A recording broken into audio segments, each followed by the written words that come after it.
I've never been the type to scare easily, but even I can't deny that something sinister looms over Clarksenton. I didn't notice it right away. I mean, who would? It's a quiet town, the kind where everyone knows each other, where things rarely change. But recently something feels off, like the air has a new weight to it, suffocating in its stillness. It all started when the ice cream truck began to make its rounds. It was an old rusted black thing, unlike any ice cream truck I'd ever seen. No colorful decals, no playful jingles, just this low, distorted version of a lullaby that drifted through the streets every evening at sunset. I remember hearing it the first time.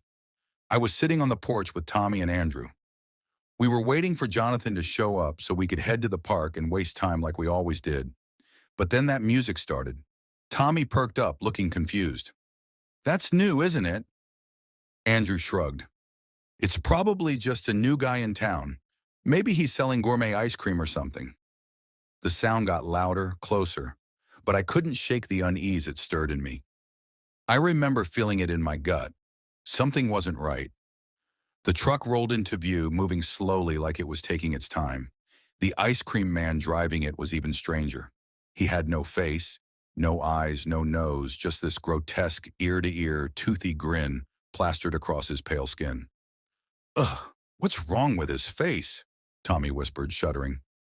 "Maybe it's a mask," I suggested, but I didn't believe it myself. The truck came to a stop at the corner, and the man turned his head toward us. I swear his smile stretched wider, his yellow teeth gleaming in the fading light. My skin crawled, but Andrew didn't seem to notice. "I'll check it out," he said, standing up. "Andrew, wait!" I tried to stop him, but he just waved me off. He jogged over to the truck. The ice cream man leaned out the window, still smiling that sickening grin. I couldn't hear what they said, but after a moment, Andrew nodded and handed him $1. The ice cream man reached into the truck and pulled out a cone, holding it delicately between two bony fingers. Andrew took it, grinning as he walked back toward us. "You guys are being ridiculous," Andrew said, licking the cone. "It's just ice cream." I glanced at Tommy, who was staring wide-eyed at the ice cream man. Does he, does he always look like that?" Andrew rolled his eyes. "He's probably just wearing some kind of makeup to get attention. Chill out." But I couldn't. I couldn't shake the feeling that something was terribly wrong. That smile, that smile wasn't right. A week passed. I tried to put the ice cream man out of my mind, but then the disappearances started. It began with little Emily Hartman. She was 7, lived just a few houses down from me. Sweet kid, always drawing chalk pictures on the sidewalk. Her parents called the cops when they found her room empty one morning. The window opened like she'd crawled out in the night. But there was no sign of her. The whole town was shaken. Clarksenton had never seen anything like this before. Next, it was Billy Crawford. He was 9. His mom swore she heard him whispering to someone outside just after dark. When she went to check, the window was open and Billy was gone. The police searched the woods, combed through every inch of the town, but nothing. Then it happened again. And again. More kids disappearing. More windows left open. More whispers in the dark. The town was in a frenzy. Parents were locking their kids in at night, setting up neighborhood watches, but it didn't matter. Every few days, another child vanished. Tommy, Andrew, Jonathan, and I kept to ourselves, though we couldn't help but talk about it. Tommy was scared out of his mind, refusing to leave the house after dark. Andrew, as usual, was trying to act like it wasn't a big deal, but I could see it in his eyes. He was rattled. And then Jonathan went missing. He didn't show up to meet us one evening. We figured he was just running late, but hours passed and he never came. Tommy was pacing back and forth, chewing on his thumbnail, while Andrew kept glancing down the street. "We should go look for him," I said. Andrew shook his head. "He's probably fine. Maybe he's just stuck with his parents." But I knew that wasn't true. Jonathan never flaked on us.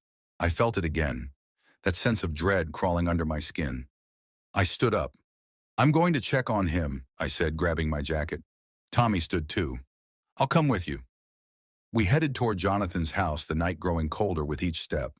The town was quiet, eerily so. Not even the crickets were chirping. When we reached his street, I froze. There, parked in front of Jonathan's house, was the ice cream truck. The black metal glistened under the streetlights, the paint cracked and peeling in some spots. And standing beside the truck, leaning casually against the door, was the ice cream man. His smile, that awful smile, seemed even wider in the dim light, his teeth almost glowing. "What the hell?" Tommy whispered, his voice trembling. We ducked behind a car, watching as the ice cream man tilted his head listening. And then from Jonathan's open window, I heard it. A voice. It was Jonathan whispering to the ice cream man. I don't remember moving. One moment, I was crouched behind the car, heart hammering in my chest, and the next, I was sprinting toward Jonathan's house, my lungs burning. I couldn't let him go. I wouldn't let him go. But as I reached the yard, the truck's engine roared to life with a noise that felt more animal than machine. The ice cream man slid into the driver's seat, his skeletal fingers tightening on the wheel, and the truck lurched forward, the eerie, warped jingle filling the air like a taunting, discordant mockery of childhood innocence. "Jonathan!" I screamed, my voice breaking as I pounded on the side of the truck. The metal was cold, slick with grime. It sped up, jerking forward violently, the wheels tearing up chunks of gravel.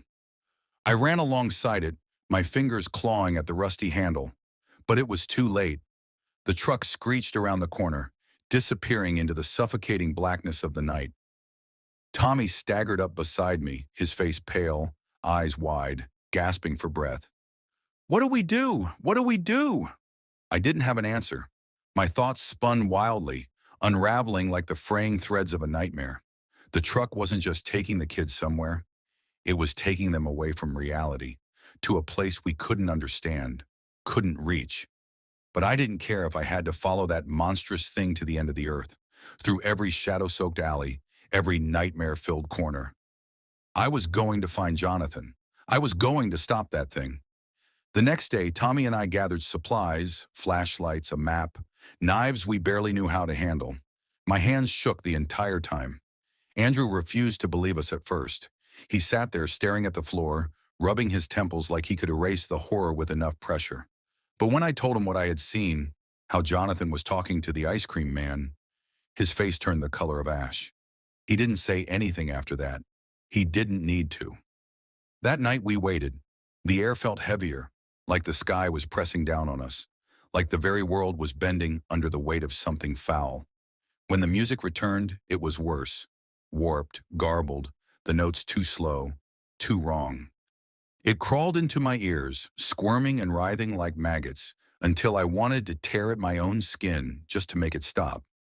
But we followed it, staying close enough to see the blackened truck, its once bright colors now dull, chipped and caked with something dark and oily. It moved slowly, deliberately, like it was choosing, hunting. Each house it passed seemed to groan in its wake, the windows darkening as if in fear. The truck led us out of town, into the woods. The road turned to dirt, the trees twisting together like skeletal hands reaching for the sky. The deeper we went, the quieter it became, until even the night sounds, the chirping of crickets, the rustle of leaves, faded away, swallowed by the unnatural stillness. It stopped in front of a barn. No, not a barn, a rotting husk of one. Its walls sagged inward, splintering under the weight of years. The wood was blackened, wet, as though soaked in something far worse than rain. But through it all, that sickly smile lingered on the ice cream man's face as he climbed out of the truck. His body moved in jerks and twitches, like a marionette controlled by invisible strings. We hid behind a tree, watching as he opened the back of the truck. And inside, God, inside were cages, rows of them, small metal cages barely big enough to hold the children. My breath caught in my throat as I saw them. Jonathan, Billy, Emily. They were all there, curled up inside, their faces pale, eyes wide with terror. But they weren't just scared. Something was wrong with them. Their skin looked too thin, like paper stretched over bone. Their eyes too large, too bright, as if they were teetering on the edge of something unspeakable. The ice cream man reached into one of the cages and dragged Jonathan out like a limp doll, his limbs flopping unnaturally. He leaned in close, his mouth stretching impossibly wide, his jaw unhinged with a wet snap, revealing rows and rows of jagged, needle-like teeth. The air around him seemed to shimmer, distorting like heat waves, and that smell, the smell of decay, it rolled off him in waves, filling my lungs, making me gag. "We have to stop him," Tommy whispered, his voice barely audible, trembling with fear. I nodded, my hands gripping the flashlight so hard it felt like it might shatter. My heart pounded in my ears and I could taste the bile rising in my throat. We weren't leaving without Jonathan, but something told me none of us would be leaving at all. We burst from our hiding spot, screaming. The ice cream man's head snapped toward us, his smile twisting into something grotesque, the skin at the corners of his mouth splitting as his grin widened, and he dropped Jonathan, his body hitting the ground with a sickening thud. He lunged at us, his limbs stretching, his fingers elongating into claws that tore through the air with a shrill whistle. His skin rippled and split as he moved, revealing dark, glistening muscles beneath, writhing like they weren't his own. We dodged him, barely, and raced toward the cages. "Jonathan, get up!" I screamed, grabbing his arm and yanking him to his feet. He was cold, too cold, like the life had been drained from him. His eyes were glassy, unfocused. But he moved, just barely. The other kids were crying, reaching out through the bars, their fingers twisted, deformed, like they'd been broken and reset wrong. Their voices were soft, almost inaudible, but I could hear their words. They weren't begging for help. They were begging for release. But the ice cream man wasn't done with us. He moved faster than I thought possible, faster than anything should be able to move. He grabbed Tommy, his bony fingers clamping around his throat, lifting him off the ground with one hand. Tommy's legs kicked wildly as he tried to scream, but no sound came out. His face turned blue as the man's grip tightened, the skin around his neck bruising instantly, darkening like rot.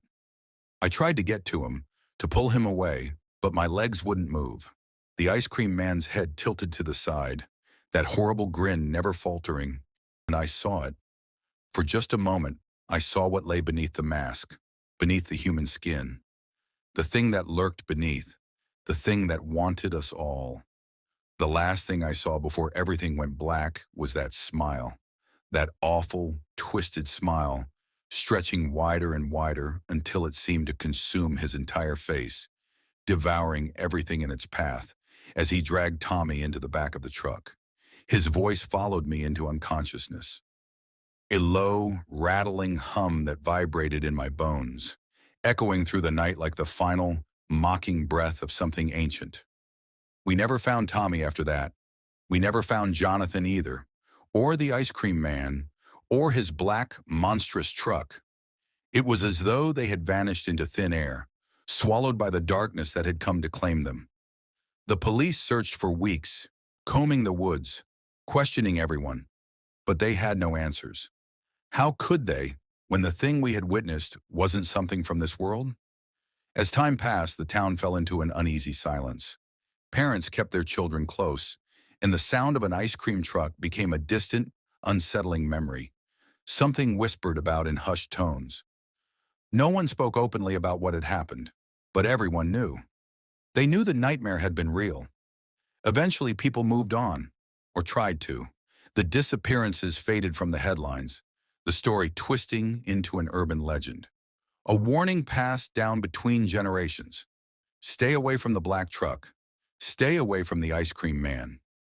10 years went by, and with them came a false sense of peace, like the town had been forgotten, spared from whatever horror had briefly touched it. Then a few weeks ago, the peace shattered. I was watching the evening news, the volume low, half paying attention when I saw it. A report about children going missing in the next town over. The anchor spoke in that detached, professional tone, but my blood ran cold the moment I saw the footage. Grainy surveillance video showed a shadowy vehicle creeping down the streets of a nearby neighborhood. The truck was old, rusted, the colors faded, but I recognized it instantly. My stomach lurched. It was him, the same black truck, the same jarring, haunting melody playing faintly in the background, warped and slow. The disappearances started again. The ice cream man was back, and this time, I don't think he's going to stop. The broadcast ended with the sound of that twisted jingle echoing faintly through the speakers, the same melody I hadn't heard in a decade but could never forget. I turned off the TV, my hands trembling.